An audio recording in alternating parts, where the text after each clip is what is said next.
राम सीता वक्रतुंड महाकाय सूर्यकोटि समप्रभ निर्विघ्नं कुरु मे देव सर्वकार्येषु सर्वदा। शिवधारामृतवाणी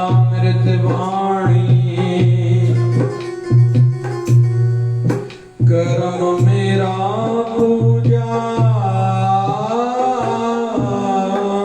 बने,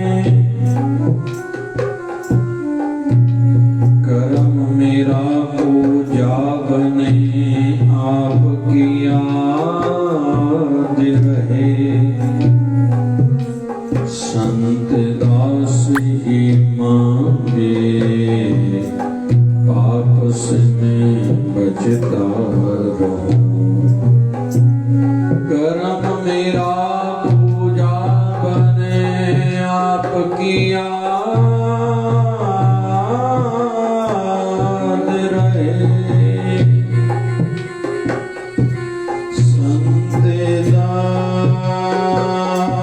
ये मांगे, संत दास ये मांगे, पाप से मैं बचता रहूं। संत दास ये मांगे, पाप से मैं बचता रहूं। ओम जय शिवधाराय नमः। ओम जय शिवधाराय नमः। राधे राधे राधे गोविंदे राधे, राधे राधे राधे गोविंदे राधे, राधे राधे राधे गोविंदे राधे, राधे राधे राधे गोविंदे राधे, गोविंदे राधे गोपाल राधे, गोविंदे राधे गोपाल राधे। ओम नमो भगवते वासुदेवाय, ओम नमो भगवते वासुदेवाय। नमः शिवाय, ओम नमः शिवाय, नमः शिवाय, ओम नमः शिवाय, नमः शिवाय, ओम नमः शिवाय, नमः शिवाय, ओम नमः शिवाय। ओम हरि ओम, ओम ओम हरि ओम, ओम हरि ओम, ओम ओम हरि ओम। झूले झूले झूलेलाल आयो आयो आयो लाल, झूले झूले लाल आयो आयो आयो लाल। जय शिवधारा बोल प्यारे, जय शिवधारा बोल बोल, जय शिवधारा बोल प्यारे, जय शिवधारा बोल। जय धारा जय शिवधारा, प्रेम की धारा जय शिवधारा, निर्मल धारा जय शिवधारा, ज्ञान की धारा जय शिवधारा, जय जय शिवधारा जय शिवधारा, जय धारा जय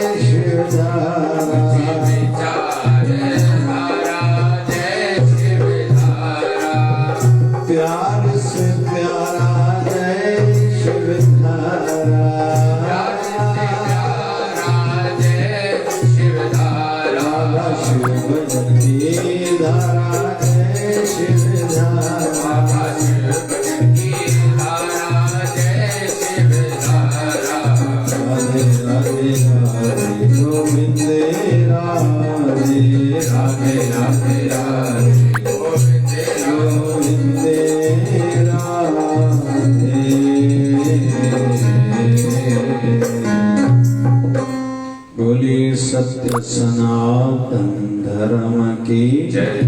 लक्ष्मी नारायण भगवान की जय। शिव राम कृष्ण भगवान की जय।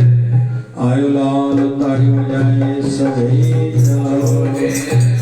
बोलिए सदगुरु स्वामी शिव भजन जी महाराज की जय। बोलिए शिवधारा वाले साहिब की जय। जय शिवधारा।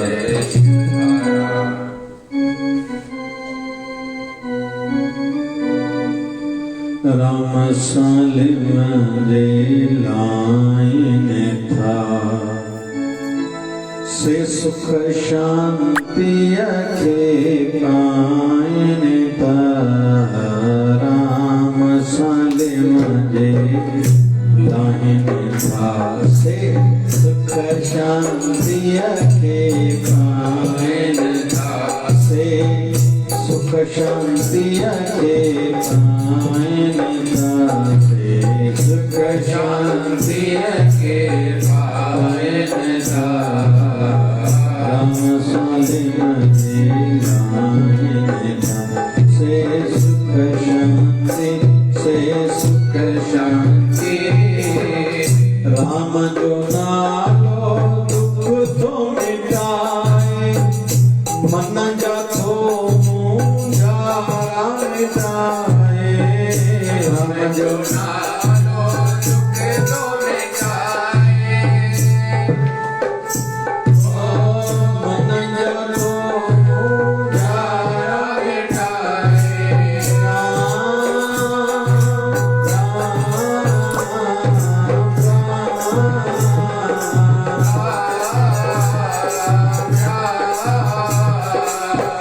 राम जो नालो दुख तो मिटाए मन जातो मुंझारा मिटाए। राम सा सुरत लगाए का अज्ञान अंधेरो मिटाए का। श्री राम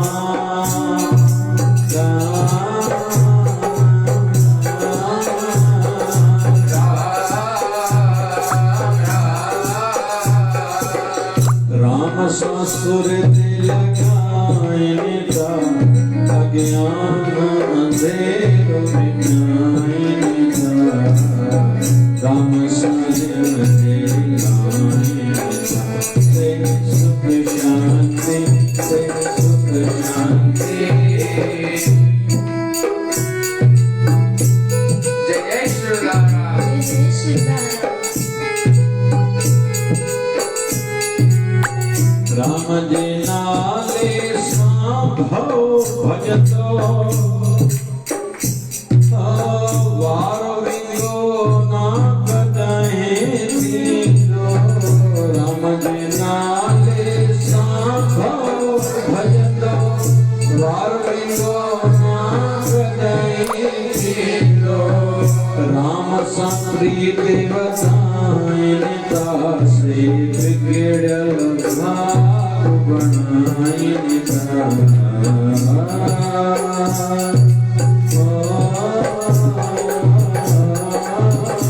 चल राम कवे शलबाज कवे। राम कवे शलबाज कवे।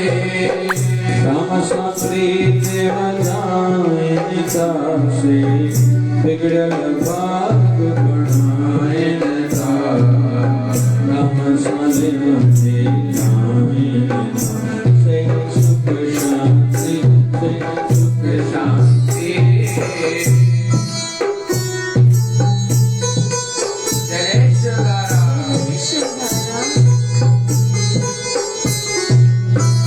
संत दास जे राम जपीते भवसागर का पार तू पवते। संत दास संत दास जे राम जपीते भवसागर का पार तू पवते। राम ध्यान लगाए का दासी अखा मुक्ति पायन दा राम जो ध्यान जो गायन दा चौरासी खा मुक्ति पायन दा राम सायन सुख शांति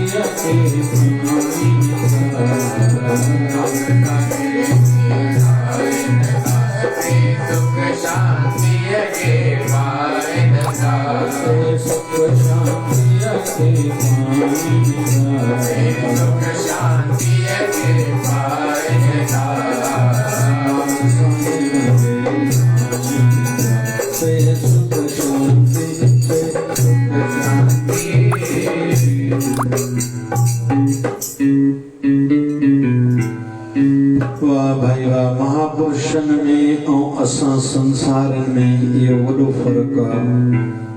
असां पंहिंजा सीक्रेट असां पंहिंजा राज कंहिंसां शेयर न आहियूं कंदा, वंडींदा न आहियूं, ॿुधाईंदा न आहियूं त मां धंधे में तरक़ी कीअं कई, मां एॾो नालो कीअं कमायो। महापुरुषन में इहा वॾी वॾाई आहे, जंहिं रस्ते सां जेको पाइनि था उहो सभु में ज्ञान विरहाइनि था। संसार में केवल हिकिड़ो पीउ हूंदो आहे जेको चाहींदो आहे मां अणपढ़ियल हुजां पर मुंहिंजो पुटु पढ़ियल हुजे। मां दुख ॾिठा, मुंहिंजो पुटु दुख न ॾिसे, मूंखे भली हाराए उहो जीती वञे, उनजी जीत में ई मुंहिंजी ख़ुशी आहे। ईअं ई गुरु महाराज बि चवंदा आहिनि मां जेको कुझु महिनत करे पातो आहे, मां पंहिंजे बालकनि खे अञा बि सुठे नमूने माउ वांगुरु थाली में सजाए करे परसे ॾियां, साम्हूं पाए ॾियां, बसि छड़ो तव्हां खाओ। बाक़ी प्रभु दया करे खाइण जी मन में आस हुजे, बाक़ी हूअ घणी ॻाल्हि परे कोन्हे। हिंदू धर्म में मान्यता आहे तप शब्द, तप तपस्या जो अर्थ आहे 12 साल। महाराष्ट्र में हिकिड़ी कहावत आहे, 3.5 करोड़ बार जेको नाम जपींदो, चलो हिंदी में त खणी वठूं, ॿिया भी लाभ वठनि। हमारे हिंदू धर्म की मान्यता है तपस्या, तप शब्द का अर्थ है 12 साल। और जिन भी सिद्ध पुरुषों के जीवन चरित्र हम पढ़ के देखेंगे तो 12 साल उन्होंने तीर्थ रटन जरूर किया है, वहां जाके तपस्या करी है, साधना करी है, दान पुण्य करा है, एकांत में रहे हैं, मौन साधना करी है। कई महापुरुषों ने 2 बार, जैसे एकनाथ जी महाराज ने 2 बार शायद करा हुआ है, बाबा नानक 3 बार 12-12 साल के लिए यात्रा में गए हैं। लेकिन कहीं तो भी भारत के कुछ और संत हैं, जैसे महाराष्ट्र में कहते हैं 3.5 करोड़ बार कोई भगवान के नाम का गुरु मंत्र का जप करे तो उससे प्रभु साक्षात्कार हो जाता है। इसी पर कुछ महापुरुषों का ऐसा भी मानना है कि 7 करोड़ बार, इससे डबल भी कुछ लोगों ने जप करा लेकिन उनको साक्षात्कार नहीं हुआ था, ऐसे भी उदाहरण हैं। लेकिन करुणामय हृदय वाले भारत के संत, जिनका हृदय करुणा से भरा पड़ा है, सामने वाले के मन में पहले भाव जगाना, फिर उसको रास्ता मार्ग देना, फिर रास्ते की साधना के मार्ग की कठिनाइयों के उपाय बताना, उनको उत्साहित करना, उनको साधना में आगे बढ़ाना, धक्का देते रहना, सिद्धि तक पहुंचाने के लिए। यह केवल महापुरुष करते हैं। तो भारत के एक संत हैं जो हुए तो बंगाल में हैं, कलकत्ते में, जिनका नाम है स्वामी रामकृष्ण परमहंस। वो कहा करते थे भगवान को पाने के लिए 12 साल साधना करनी पड़ेगी। फिर उन्होंने कहा थोड़ा समय शायद ये ज्यादा हो गया, आधा समय साधना करो। नहीं होता 1 साल पूरा साधना में लगे रहो, नहीं होता 6 महीने करो, नहीं होता 1 महीना करो, नहीं होता 10 दिन करो, नहीं होता 3 दिन करो। फिर उन महापुरुषों ने कहा है 3 दिन ज्यादा है तो एक ही दिन जिद करके बैठ जाओ, मुझे उठना नहीं है जब तक प्रभु का साक्षात्कार दर्शन अनुभूति नहीं होती। फिर तो आगे चलकर उन महापुरुषों ने कहा है एक क्षण बहुत नहीं है क्या भगवान को पाने के लिए। तो प्रश्न उठता है ऐसा महापुरुष क्यों कहते हैं? तो इसका उत्तर है ये उनकी अनुभूतियां हैं।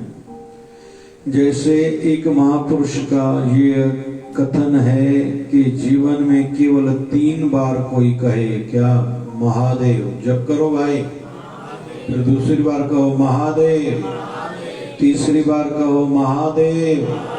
केवल 3 बार महादेव आके कोई शिवलिंग के सामने कहे, उसको कुछ कहने की जरूरत नहीं है। कुछ महापुरुषों का ऐसा मत है राम रामेति रामेति रमे रामे मनोरमे सहस्त्र नाम तत्तुल्यम राम नाम वरानने। 1000 नाम गिनने लेने जपने जितना फल है, 1000 बार नाम जपने का फल मिलेगा जो एक बार केवल राम कहेगा। ये अनुभूति वाली वाणियां हैं, ऐसे नहीं सुनी सुनाई किसी की खुशामद के लिए, किसी को खुश करने के लिए वाणियां हैं, नहीं, ये अनुभूति वाली वाणियां हैं। और महापुरुषों ने जिस मार्ग से पाया है वही बताया है। तो स्वामी रामकृष्ण परमहंस कहते थे बस हृदय में भाव जगाओ और बैठ जाओ। आज पूज्य शिवदार आश्रम रामपुरी में किसी ने बताया, किसी को कल दर्शन हुआ है, मेरे घर में बाबा शिवजन साईं आए हैं, मैंने निवेदन कराए हैं कि आप भोजन पाओ, प्रसाद खाओ, तो उन्होंने हाँ करी है। इतनी में सवेरे उनकी आंख खुल गई। अभी पूछने आए क्या करें क्योंकि घर का वातावरण अच्छा नहीं है। तो मैंने कहा वहीं आश्रम में प्रसाद बना के कल सवेरे भले बांट दो। हमारे ही भावना में देरी है, वहां देरी नहीं है। जो भी हम लोग सुनते हैं न दुख भंजन तेरा नाम, जी दुख भंजन तेरा नाम। परमात्मा आपका नाम दुखों को दूर करने वाला है। अभी हम खुद से पूछें हम सहमत दिल करके हैं क्या? जवाब है नहीं। सुना है लेकिन अनुभूति थोड़ी है।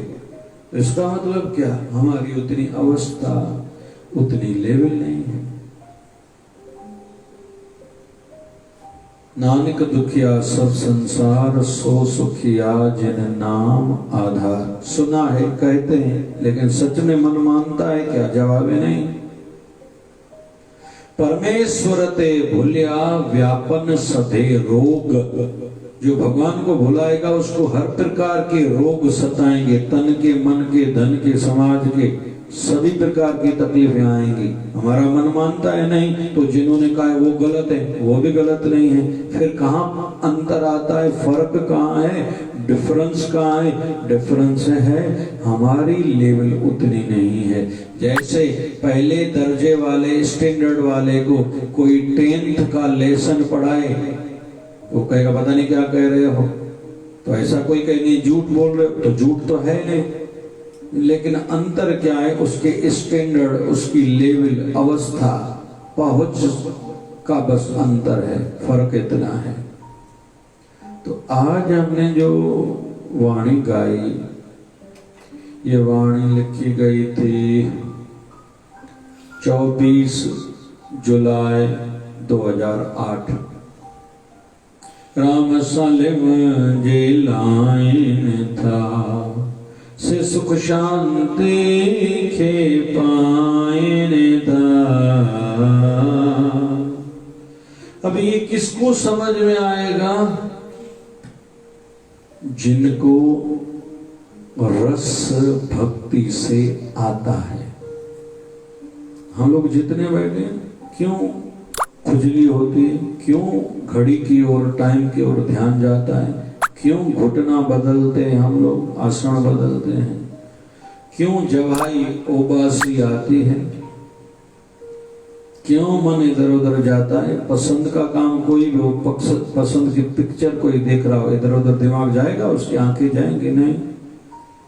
कोई दृश्य मोबाइल में ऐसा देखे जो हमें पसंद है, इधर उधर आंखें जाएंगी, पता भी नहीं चलेगा। हमारे कमरे से कोई चोरी करके लेके जाए, हमें उठा के जाए ना पलंग से, हमें पता नहीं चलेगा।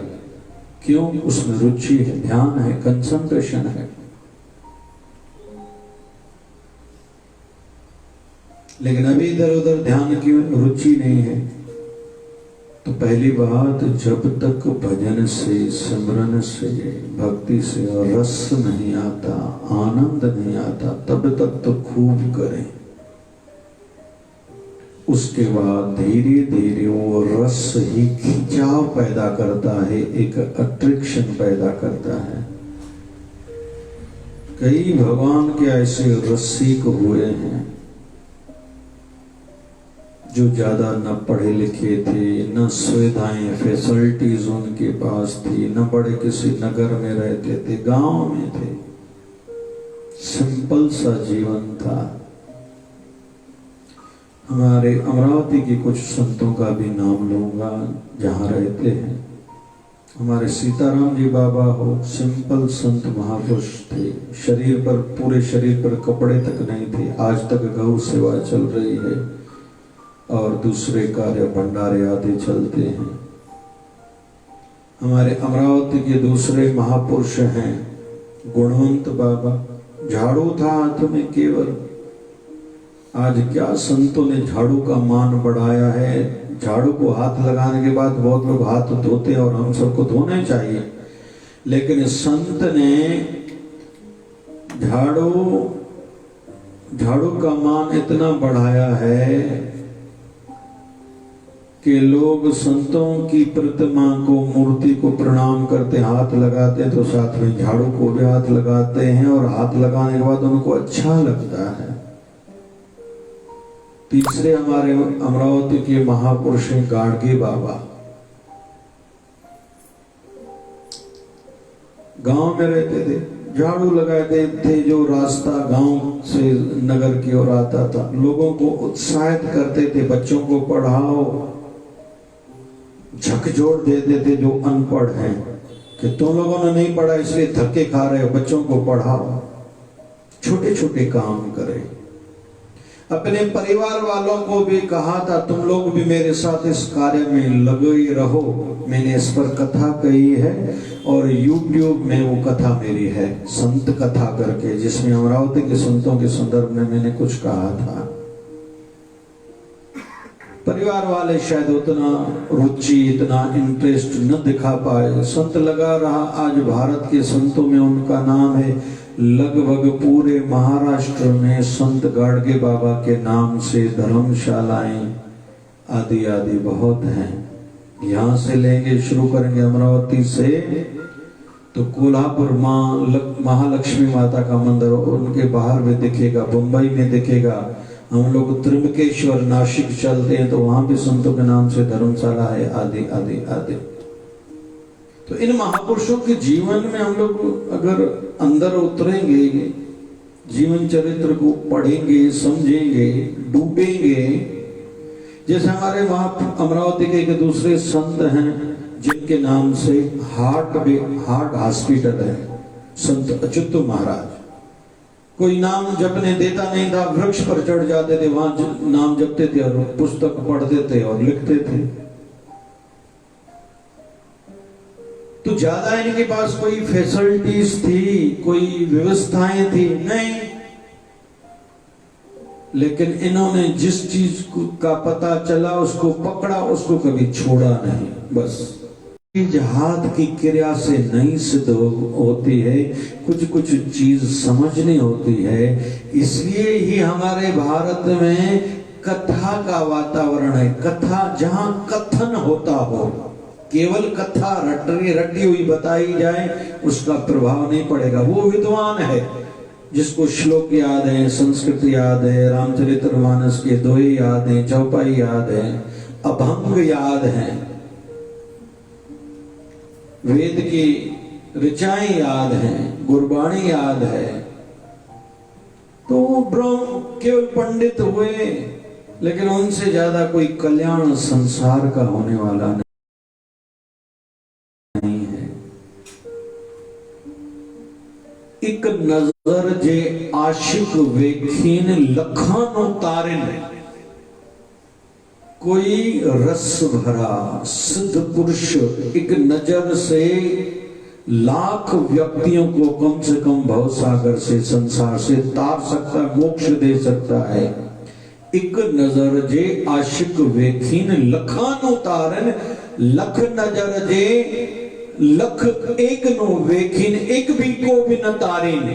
चे जो विद्वान लोग हैं, लाख लोग लाख लाख बार एक व्यक्ति को देखें फिर भी एक का उद्धार नहीं कर सकते। ये अंतर है विद्वान में और महापुरुषों में।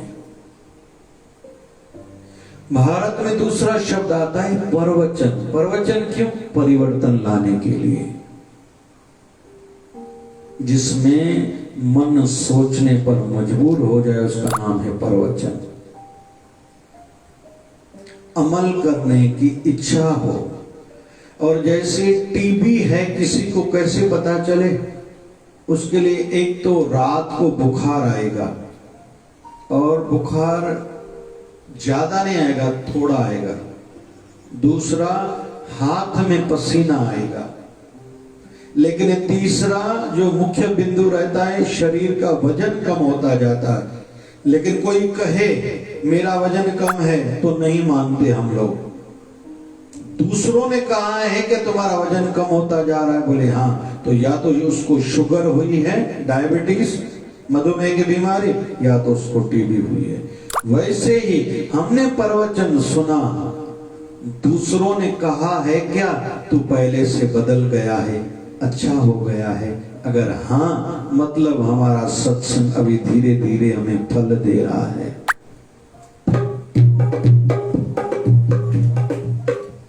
महापुरुषों का तो ऐसा भी कथन है, संत शरण में जाइए साथ न लीजिए कोई। किसी को भी साथ में न लेके जाना। किसी को मतलब व्यक्तियों को क्या नहीं भैया, वो तो ज्यादा से ज्यादा लोगों को जोड़ोगे, भगवान से तो पता ही नहीं तुम्हें कितना सारा फल मिलेगा, वो विषय अलग है। लेकिन मन में जो तेरे थॉट्स, विचार चलते हैं ना, उल्टे विचार, उनको साथ में न लेके जाओगे तो ही बहुत कुछ प्राप्त कर पाओगे। भरा हुआ दिमाग होगा ना, पता नहीं क्या क्या लोग भर के दिमाग में आते हैं सत्संग में। वो कहते हैं सत्संग में आनंद आया, अच्छा लगा, लेकिन पता नहीं क्या बोल रहे थे, याद है याद नहीं। क्यों? तेरा ध्यान ही वहां नहीं था। तो आज हम लोग संतों की अनुभूति की वाणी सुन रहे हैं। राम सालिम जे लाइन था, से सुख शांति अखे पाइन था। जिन्होंने भी राम नाम से वृत्ति जोड़ी है, उनको सुख और शांति मिलती है। अभी आप लोगों को मैं लेके चलूंगा ब्रज मंडल में। ब्रज मंडल कहा जाता है 84 कोस धरती को। ध्यान से सुनना, बेसिक नॉलेज मिलेगी। ये ब्रज क्या है? ब्रज एक क्षेत्र का, एक एरिया का नाम है। जैसे हम लोग अभी बैठे हैं विदर्भ में, भागवत महापुराण लिखा है विदर्भ देश, उस समय देश था शायद। अभी विदर्भ एक एरिया का है भाई। वो खानदेश, महाराष्ट्र तो है प्रांत, अपना सूबा तो महाराष्ट्र है, लेकिन वो खानदेश है। ये विदर्भ है, जिसमें डिस्ट्रिक्ट्स हैं भाई। अमरावती डिस्ट्रिक्ट है, अकोला डिस्ट्रिक्ट है, इधर चंद्रपुर डिस्ट्रिक्ट है, यवतमाल, वाशिम, जो भी इधर नागपुर, गोंदिया तक विदर्भ माना जाता है। चलो ठीक। वैसे ही 84 कोस का ब्रज मंडल है, जहां जहां ठाकुर जी ने, भगवान श्री कृष्ण ने कोई न कोई लीला करी है। गांव के नाम अलग अलग हैं। जहां अवतार धारण किया था ठाकुर जी ने, उसका नाम मथुरा है। और रेलवे स्टेशन आती है, दिल्ली से हम लोग नागपुर की ओर आते हैं तो रास्ते में मथुरा स्टेशन आती है, और मथुरा के पेड़े बहुत मशहूर है। और आगरा का दादी दिल्ली वाली आगरा जो छा मशहूर आहे खणी आई आहे दादी खणी आई आहे वो चलो ॿिए दफ़े खणी अचां भाई पेड़ पेठो केसर वारो वधीक सुठो हूंदो तो ख़बर हुजेव भाई हाँ सुठो थींदो आहे खाइण थोरो 10 रुपया किलो तो महांगो हूंदो आहे ठीक तो आगरा उसके बाद मथुरा मथुरा ठाकुर जी का अवतरण हुआ वहां से फिर नंद बाबा के यहाँ उनके पिताजी वसुदेव जी लेके गए थे उस गांव का नाम है गोकुल क्या नाम है गोकुल फिर जहां छुपाया गया था उत्सव किया गया था जैसे पाण चऊं छठी नंद उत्सव जिसको कहते हैं नंद उत्सव किया गया था उस गांव का नाम है नंदगांव ठीक है और ठाकुर जी ने अलग अलग लीलाएं करी है एक क्षेत्र का नाम है रमण रेती क्या नाम है रमण रेती जहां ठाकुर जी ने मुट्ठी भर के मट्टी खाई थी ठीक है फिर ठाकुर जी ने जहां लीलाएं करी हैं गैया चराने की फिर राधा रानी के संग जो लीलाएं करी है बाल गोपालों के साथ लीलाएं करी उस गांव का नाम है वृंदावन क्या नाम है वृंदावन ऐसे ही पूरे और जो अपने उंगली पर 7 दिन तक एक पर्वत उठाया था उस पर्वत का नाम क्या है सलाह गाला गोवर्धन पर्वत ठीक है ये तो जहां जहां ठाकुर जी ने लीलाएं करी है उस क्षेत्र को कहते हैं ब्रजमंडल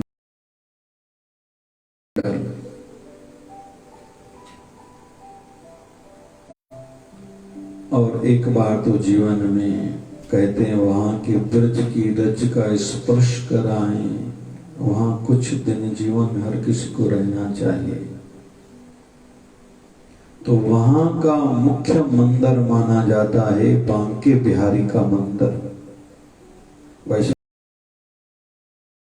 तो 5000 से ज्यादा वृंदावन में केवल मंदिर ऐसा कहते हैं जो भी लेकिन मुख्य मंदिर माना जाता है बांके बिहारी का मंदिर ठाकुर जी ने रास लीला करी है बस एक ही कथा मुख्य आज यही रहेगी जहां रास लीला करी थी और आज तक रात को छम छम छम की आवाज सुनाई देती है जो गोपियां और राधा रानी जो रास लीला करती है ठाकुर जी के साथ तो उनके पायल की और कानों के झुमकों की आवाज अभी तक सुनाई देती है लेकिन किन को सबको नहीं जो रसिक है जिनको रुचि है जिनको प्रेम है ठाकुर जी से और वहां रात को किसी को सोने नहीं रहने नहीं देते अभी बड़ा तो नहीं है जैसे हमारा सिंधु नगर तो बहुत बड़ा है ऐसे समझे 2 गली हमारी जितनी अभी छोटा जाके बचा है वो उस वन का नाम है वृंदावन उस वन का नाम वैसे नाम है निधिवन ध्यान से सुनना काम की बात है बहुत और वृंदावन क्यों वृंदा मतलब तुलसी जहां तुलसी के पौधे हैं तुलसी माता स्थापित है पूरा जंगल ही तुलसी माता का है उसको कहते हैं वृंदावन सिंधी में असां जो नाम बिंद्रा पुराना नाल है भाई बिंद्रा थी बिंद्रा नहीं वृंदा शब्द है वृंदा ठीक है भाई शिव पुराण में भी वर्णन है भागवत महापुराण में वर्णन है आदि आदि आदि तो वृंदावन तो जहां ठाकुर जी ने लीला करी है उस वन का नाम है निधि वन जहां भगवान श्री कृष्ण का आज भी कमरा है जहां ठाकुर जी को भोग लगाया जाता है और रात को शयन के लिए भगवान के सोने के लिए व्यवस्था बहुत बढ़िया की जाती है बहुत बढ़िया खटिया है पलंग है कंबल रखा जाता है इधर पुराने जमाने के हिसाब से पानी के लोटे में ठाकुर जी के लिए दांतों डंडन भिगो के रखते हैं और ठाकुर जी रात को पान का भोग लगाते हैं भगवान कृष्ण रात को पान खेदो ये व्यवस्था रात को रखी जाती है बाहर से ताला लगाते हैं उस कमरे को फिर उस निधिपन से सबको बाहर निकाला जाता है चौकीदार घूमता है बहुत कोशिश की जाती, भूले से भी कोई न रह जाए, क्योंकि वहां इतनी शक्ति, रात को लीला होती है ठाकुर जी की तो इतनी शक्ति रहती है। कभी कभार 100-200 साल में एक आधा व्यक्ति कोई रह जाता है या छुप जाता है, या तो वो मर जाता है या पागल हो जाता है, ऐसी वहां की मान्यता है। वहां निधि वन में भगवान का रूम है। सवेरे आके पुजारी लोग खोलते हैं और बहुत बार अभी टीवी पर लाइव भी दिखाया है। सवेरे खोलते हैं तो कंबल जैसे लपटी हुई थी ठाकुर जी के लिए, वो खुली हुई रहती जैसे अभी कोई उठा है। आधा पान का भोग ठाकुर जी ने लगाया है तो वो भी दिखता है। ठाकुर जी का दांत लगा होगा वो भी दिखते हैं। रोज की बात है, एक दिन की बात नहीं। अभी भी जिनको आनंद लेना है कभी भी सवेरे जाना पड़ेगा 4-4:30 बजे निधि वन में। ये दर्शन हर किसी को कराते हैं, आम बात है, खास बात नहीं है। दांतुन दंडन किया हुआ मिलेगा कि ठाकुर जी ने अभी दांतुन करा है। ये दर्शन रोज होते हैं। तो ये लीला है मेरे प्रभु की। अभी मैंने ये बिंदु लिया क्यों, उस ओर चलते हैं। वहां एक संत की समाधि है। वो संत वैसे शरीर करके तो मुस्लिम था, लेकिन बाद में उनका नाम पड़ा संत हरिदास राम जी महाराज। क्या नाम है, जोर से कहो ना। संत हरिदास राम जी महाराज जो 500 साल पहले लगभग हुए हैं। तो वह शरीर करके हिंदू नहीं था, लेकिन वो मुंह से बोलता था हरि बोल। क्या कहता था, जोर से कहो ना, एक बार और कहो ना, नहीं मजा नहीं आ रहा, जोर से कहो हरि बोल। उनकी आस्था भगवान श्री कृष्ण में थी और हरि हरि हरि हरि बोल, हरि बोल, हरि बोल, हरि बोल कहता था। उस समय हमारे भारत का शासन मुगल साम्राज्य के हाथ में था। मुगल राजा थे यहाँ भारत के। किसी ने जाके दिल्ली में शिकायत करी कि एक हिंदू न होते हुए वे पूरा दिन हरि बोल कहता है, वो रहता है वृंदावन। अगर उसका कुछ न किया गया तो ऐसा न हो कि हम सब के धर्म वाले सभी हिंदू हो जाएं। तो राजा की दरबार लगी, हरिदास राम जी महाराज को बुलाया गया। इधर बोले, कहता है जी, अरे सुना है तो हरि बोल कहता है, तू आज बोल, वायदा कर आज के बाद हरि बोल नहीं कहेगा। ये हंस रहा है। फिर से इसे कहा गया तू बोल, आज के बाद हरि बोल नहीं कहेगा। फिर से खुश हो रहा है। राजा को गुस्सा आया। उस समय की विशेष जो सजा होती थी उसको कहते थे कोढ़ा मारना। स्टिक, लकड़ी के ऊपर चमड़ा लपेटा जाता था और उसकी सजा मिलती थी। अरब कंट्रीज में तो शायद अब भी है।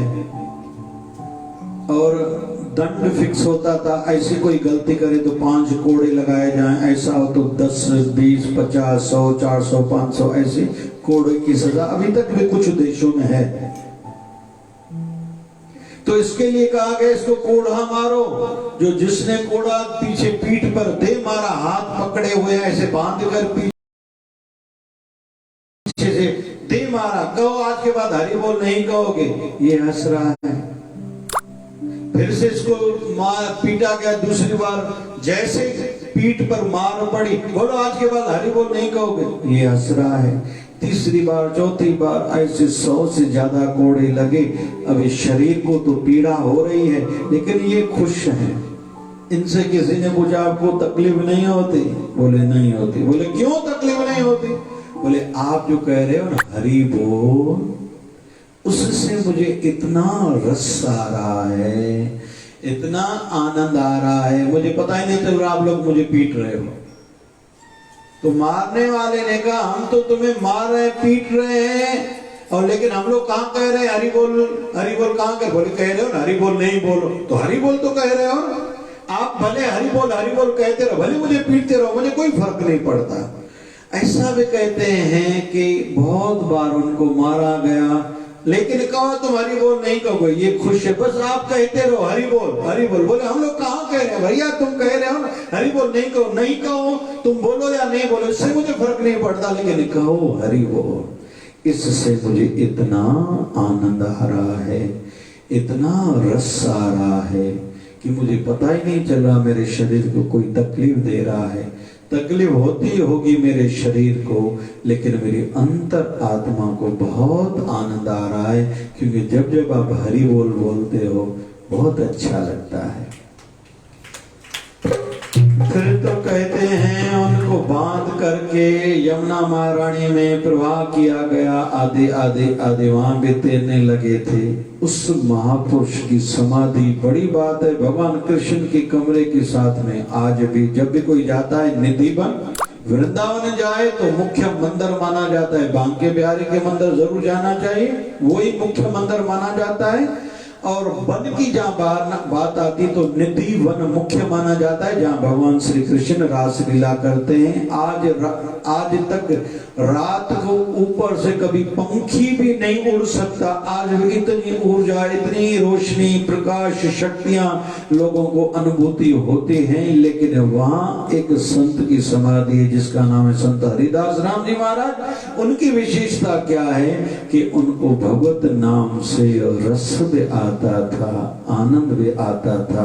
जिस बिंदु पर हम लोग चर्चा कर रहे थे, दुख भंजन तेरा नाम जी, ये कौन कहता है जिनकी अनुभूतियां हुई हैं। आज हम लोग जो भक्ति नहीं कर पाते, सत्संग नहीं कर पाते, या केवल बहाने हैं, ये है वो है, हमसे नहीं होगा, ये तो किताबी बातें हैं। और आज किसी को क्रिया कराओ ना, क्रिया में अच्छा लगता है, शिवलिंग पर जल चढ़ाओ अच्छा लगता है, हवन में आहुति डलाओ अच्छा लगता है, झाड़ू लगाओ अच्छा लगता है, भंडारा बांटो अच्छा लगता है, लेकिन किसी को कहें आंखें बंद करके जप करो, ध्यान करो, ये हमसे नहीं होता। क्यों? हमारी बुद्धि है ना मोटी है, मोटी। गुजराती में बोलते मोटा भाई मतलब बड़ा भाई, तो मोटी है हमारी बुद्धि, जिसको ये सूक्ष्म जो अंदर की बातें जल्दी हृदय में बैठती तक नहीं है। लेकिन ये जो आज हमने भजन सुना, ये अनुभूति वालों का है। राम सालिम जे लाइन था, से सुख शांति आखे पाए था। और आज मैंने अमरावती के महापुरुषों के संदर्भ में जो कहा, सीताराम जी बाबा हठ योगी परंपरा से हैं, वैसे हैं तो रामानुजाचार्य परंपरा से जुड़े हुए। उनकी गद्दी पर आज भी जो महापुरुष है, वहां का ये नियम है, पंचाग्नि जलाकर गर्मियों के दिनों में, मई के महीने में 5 प्रकार की अग्नियां जला के दोपहर के समय में बीच में साधना करते हैं। और ठंडी के दिनों में सवेरे 2 बजे 3 बजे कुएं में बैठ के, ठंडे पानी के बीच में बैठ के साधना करते हैं। जिन महापुरुषों का मैंने नाम लिया, संत गाडगे बाबा ने भी अलग अलग प्रकार के साधन करे थे जो हमने सुने। संत गुणवंत बाबा के संदर्भ में भी आज हमने सुना। और चौथा मैंने आज वर्णन किया था संत अच्युत महाराज, जो वृक्ष पर कई साल रहे, आज भी वो वृक्ष है। हम लोग जो सिटी लैंड चलते हैं ना, सिटी लैंड में जब निकलना होता है तो नीचे पुल क्रॉस करके आते तो जो सीधा रास्ता जाता है, उस गांव का नाम है बोरगांव मंजू। वहां वो वृक्ष है जहां, जिस पर वृक्ष पर बैठकर संतों ने साधना करी थी। और आज अमरावती वासी लाभ लेते हैं संत अच्युत महाराज की, जो हार्ट की, दिल की अस्पताल है, हॉस्पिटल है। तो कुल मिला के इन महापुरुषों के अनुभव हैं। आखिरी बात कहूंगा,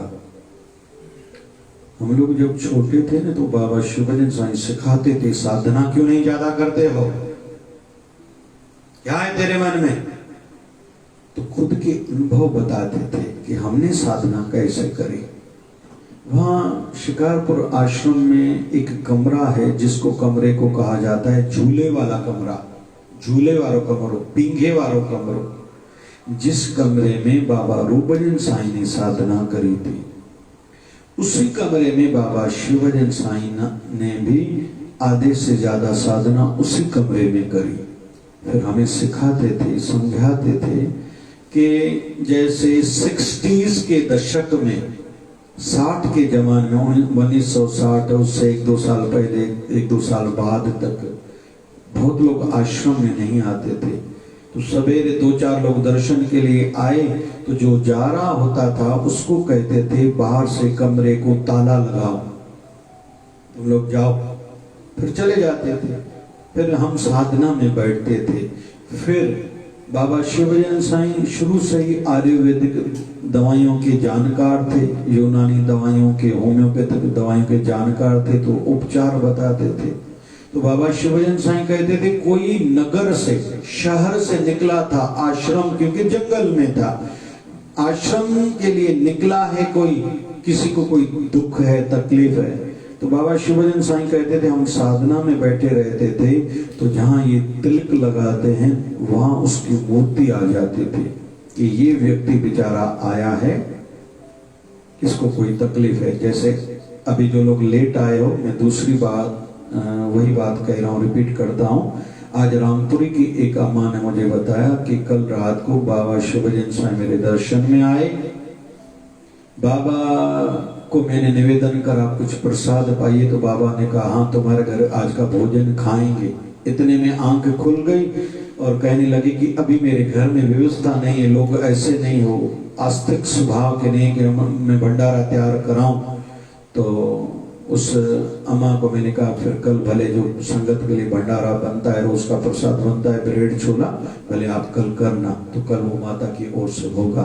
मतलब इसमें आश्चर्य न खाना है आप लोगों के लिए, ऐसा होता है, हाँ होता है, बहुत होता है। अभी तो ये तो आपको टाइटल भी इसको नहीं कह सकते, जैसे पिक्चर में शुरू में टाइटल आते हैं, अक्षर आते हैं, ये टाइटल भी इसको न मानना। आध्यात्मिक जगत में बहुत आनंद है, हम लोग जितने बैठे हैं हर किसी की बहुत बहुत आनंद है, कोई बड़ी बात नहीं, इसको कोई आश्चर्य की दृष्टि से नहीं देखे। ऐसा भी होता है, हाँ होता है, बहुत होता है। तो बाबा शिवजन साईं कहते थे उसकी मूर्त इधर आ जाते थे जहां तिलक लगाते। फिर दरबार के बाहर जब आश्रम के बाहर पहुंचता था, हम संकल्प करते थे ताला खुल जा, तो बाहर से ताला खुल जाता था, दरवाजा पूरा खुल जाता था। फिर जो व्यक्ति बेचारा दुखी आए उसको मैं जाता था दरवाजे तक लेने, उसको जो तकलीफ होती थी उसका उपाय बता के दवाई देके फिर उसको कहता था ताला बाहर से लगा के जाओ। मैंने साधना ऐसे करी है, बाबा शिवजन साईं हमें सिखाते थे, तो हमें भी ऐसे ही करनी पड़ेगी। तो ये कौन लोग करते हैं? जिनको रस आता है। बिंदु आज का था, जब तक भक्ति से रस नहीं आता, आनंद नहीं आता, उठने का दिल ना हो, जब तक ये अवस्था किसी को प्राप्त नहीं होती, तब तक खूब जप करो, खूब बैठो, गिनती न करो, टाइम की गिनती न करो कि मैंने कितनी बार नाम जपा, बस बैठे रहो। शुरुआत में मन को बांधने के लिए मैं 10 माला जब तक नहीं करूंगा नहीं उठूंगा, आज उपवास है तो 20 माला करूंगा, नहीं तो 30 करूंगा, आज 50 माला करूंगा। आज सूरत में इस बार मुझे 2 माताएं मिली संत चोले में, बोले हमने तो कई साल ऐसे गुजारे हैं कि संकल्प लेते थे रोज 1 लाख बार नाम जपेंगे। तो मुझे बताया उनके आश्रम, छोटा फ्लैट में आश्रम था, मैं गया था 2-1.5 साल पहले, मुझे इशारे में कहा कि वो सामने वाला जो फ्लैट है ना, हमारे पिताजी ने 2 बहनें हैं हमारे यहाँ आए थे पिछले साल भी, 2 साल पहले, तो उन्होंने बताया कि वो फ्लैट हमारे पिताजी का था, ये हम दोनों बहनों को लेके दिया, दोनों संत चोले में हैं। बोले वहीं ऊपर चले जाते थे, सवेरे का प्रसाद पाके साधना में बैठते थे, रात को तब तक साधना से नहीं उठते थे जब तक 1 लाख बार नाम जप न हो जाए। आज साधना का विषय बहुत लोग कहते हैं हम लोग तो सिमरन करते हैं, कितनी बार करते हो भैया? या बैठे बैठे बाजार कितनी बार घूम के आते हो? तो जब तक साधना से रस नहीं आता, मतलब उठने का मन न कहे, छोड़ो ना, नहीं उठना, मुझे नहीं खाना, नहीं पीना, नहीं सोना, कोई थकान नहीं है। और समाधि जब कोई गुरु महाराज सिखाता है तो सोते सोते भी समाधि लगती, कौन सी बड़ी बात है। बाबा शिवजन साईं कृपा करें, आज हमने जो सुना जीवन भर कोई गांठ बांध ले, कोई ऐसी अनुभूतियां लें, केवल सुनते रहें। भारत तो देश है अनुभूतियों का देश, इस दृष्टि से वेस्टर्न वाले कभी भी भारत से अपनी तुलना कर ही नहीं सकते।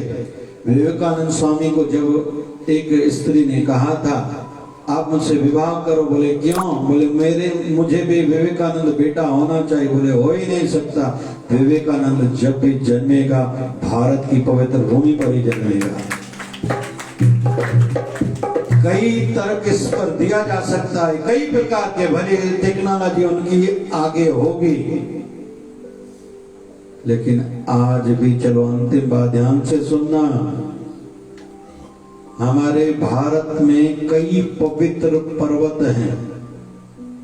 जो भी गुजरात जाए गिरनार का दर्शन जरूर करके आए, लेकिन फिर कैलाश पर्वत है, उसके लिए तो चाइना की परमिशन भी लेनी पड़ेगी। जिसको जाना है वैसे महापुरुष सभी करते आए हैं, हम लोगों में पता नहीं कौन जा पाएगा या नहीं। उस पर्वत का, पवित्र पर्वत का नाम है हिमालय। हिम मतलब बर्फ, जो बर्फ का पहाड़ है और इतना बड़ा है। तो आज भी कहते हैं हिमालय की गुफाओं में हम हिंदू धर्म के कई ऋषि मुनि महर्षि हजारों साल की आयु वाले आज वे हैं, जिसको वेस्टर्न वाले नहीं मान सकते। नेपाल में एक 125-150 साल का कोई व्यक्ति है, 150 साल का। बाबा शिवभजन साईं बताया करते थे 3.5 साल वाले आयु वाले महापुरुष का हमने दर्शन करा है। उसका नाम था ठाठ बाबा। ऊपर रहते थे, ऊपर मतलब बिल्डिंग में नहीं, बांस की लकड़ी का घर बना के ऊपर रहते थे। कुंभ के मेले में दर्शन के लिए लोग जाते थे। बाबा शिवभजन साईं ने कहा 86 में काका साईं और मुकेश लाल जी भी आए थे। कुंभ मेला हरिद्वार का, लाइन लगी हुई थी, लोग दर्शन के लिए आ रहे थे। संत ऊपर है और वैसे टाट शब्द है, टाट सिंधी में जो ऊणी ऊणी कटो वो ओढ़ते थे। तो बाबा शिवभजन साईं ऐसे लाइन हजारों की लगी थी। बाबा शिवभजन साईं को इशारा करा था इधर आओ आप। बाबा जी आए थे, क्या नाम है, कहां से आए हो? सिंध से आए हो। बाबा शिवभजन साईं को कहा था कुछ सुनाओ, तो बाबा शिवभजन साईं ने वहां भजन गाया था, प्रेमी बनकर प्रेम में गोविंद के गुण गाया कर। तो बाबा शिवभजन साईं ने फिर उन महापुरुषों को कहा महाराज जी आप विशेष कोई वचन प्रसाद दो। तो उन महापुरुषों ने बाबा शिवभजन साईं को कहा था बेटे याद रखना, क्या सृष्टि नहीं बदलेगी, दृष्टि को बदलाओ, खुद को बदलो, दुनिया नहीं बदलेगी, इंतजार में नहीं बैठे रहना। तो बाबा शिवभजन साईं ने कहा 350 साल वाले महापुरुषों के दर्शन हमने पाए हैं। आज भी हिमालय में हजारों साल के। मैं एक स्थान पर हरिद्वार में गया, वहां मुझे बताया गया कि हमारे गुरुवर को उनके गुरुवर ने एक महर्षि का दर्शन कराया था जिनकी आयु थी 14,000 साल और हाथों के नाखून इतने बड़े थे, जब वो चल रहे थे तो वो भी जमीन से घिस रहे थे, इतने हाथों के नाखून थे। और बाल थे बाल थे, जटाएं थी इतनी बड़ी थी कि वो चल रहे थे, कितने के पीछे उनके समय दूर दूर तक दिखाई दे रहे थे। उनकी सर के बाल जिसको जटाएं कहते वो चल रही थी। तो इसमें आश्चर्य न खाना हो, ये थी तो जहाँ ये थी तो। लेकिन ये संभव तब है जिनको भक्ति से रस आता है, उनको क्यों हार्ट की बीमारी होगी। और चलो अंतिम बात और कहूं, अभी तो साइंस ने भी ये माना है हमारी जो दिल है ना 400 साल तक काम कर सकती है, और अभी 2050 तक यह सिद्ध हो जाएगा। कोई मरने वाला हो या एक्सीडेंट में मौत हो गई, जल्दी उनके शरीर के अंग निकाले जाएं, 3-4 व्यक्तियों में बार बार डाले जाएं, निकाले जाएं, अच्छे तरीके से बीमारी उसको ना हो, तो एक एक अंग 400, 600, 800 साल तक हमारे शरीर के अंग रहेंगे। ये अभी थोड़े समय में भारत में भी, सब विदेशों में तो जल्दी रिसर्च चल रही है, जल्दी हो जाएगा। ये आश्चर्यजनक आना, और आध्यात्मिकता के लिए तो आश्चर्य का विषय नहीं है, विश्वास का विषय है।